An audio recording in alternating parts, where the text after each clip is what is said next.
Hello.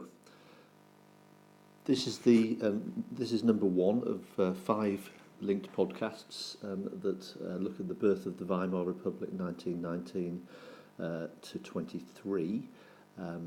It basically is the revision session one of the weekly Friday afternoon revision sessions that we are doing.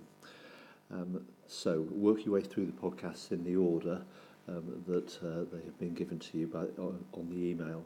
Okay, so this first one is on the German Revolution, the events of 1918 to 1919.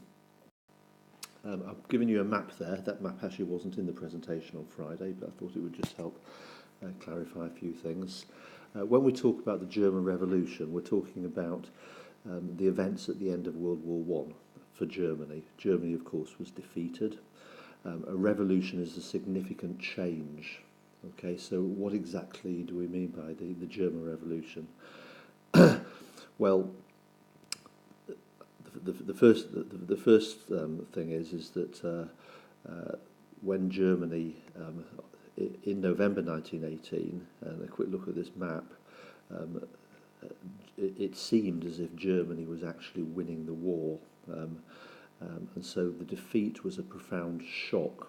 Okay, why did it seem as if Germany was actually winning the war? Well, if you look at this map here, and I'm just going to zoom in, the dashed lines, this line here that I'm marking here, that shows you where the fighting front was, and so you can clearly see that Germany was winning the war against Russia. In actual fact, in 1917, Germany had defeated Russia in World War I. Russia had surrendered, and much of that territory to the east, and I'm just going to quickly shade it here in a different colour blue, but much of all that territory here in the east, Germany took from Russia in a peace treaty in March 1918, and that peace treaty was called the Treaty of Brest-Litovsk, named after that Russian town there that I've just marked on the map.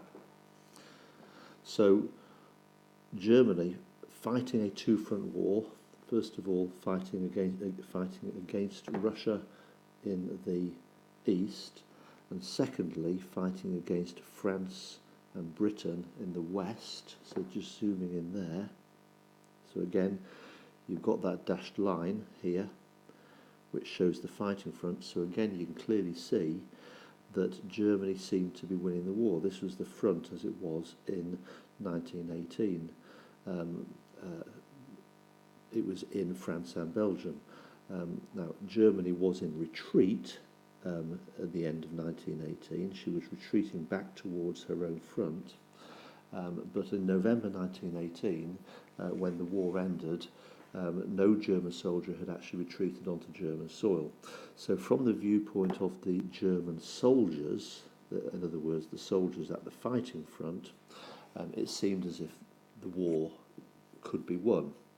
Now, in actual fact, that was not the case. There were profound problems. Germany had been fighting for 4 long years. Another factor was that in 1917, America had come into the war on France's side, so there was a lot of extra military muscle on the side of France and Britain, and that was the Americans who had come across the Atlantic. And so even though Russia had surrendered, and so Germany was able to put all of her soldiers over to the west, really Germany was not in a situation to be able to resist the strength of America, so Germany was in retreat. So that was one of the factors. But most importantly, we have to zoom in on Germany itself, because winning wars is not just about having soldiers at the front. Winning wars is about the strength of the home front. In other words, the factories in the cities, the farms in the countryside that are providing the soldiers with weapons and with food. Now, 4 long years of fighting, the home front, Germany was buckling. and you can see this in the various German cities. You can see them here, Frankfurt, Berlin, obviously the capital, is the most significant German city, but the problems actually started in Kiel. Okay,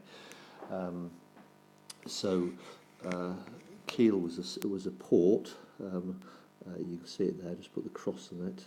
On the Baltic, it was a seaport, and the beginning of the German Revolution, the events of November 1918, it began in the port of Kiel, where sailors mutinied. They basically refused to obey the orders of their bosses, and this mutiny started in early November 1918, and it had a ripple effect that led to, on the 9th of November, the abdication of the Kaiser. The Kaiser stepped down from power. The Kaiser was the German emperor, and secondly, the surrender of Germany 2 days later, on the 11th of November 1918. Okay, so that's this first podcast. It just gives you a quick overview of the war effort and how it was collapsing by November of 1918. If you move on to the next podcast, and the next podcast looks at the abdication of the Kaiser and the Spartacist revolt. Thank you.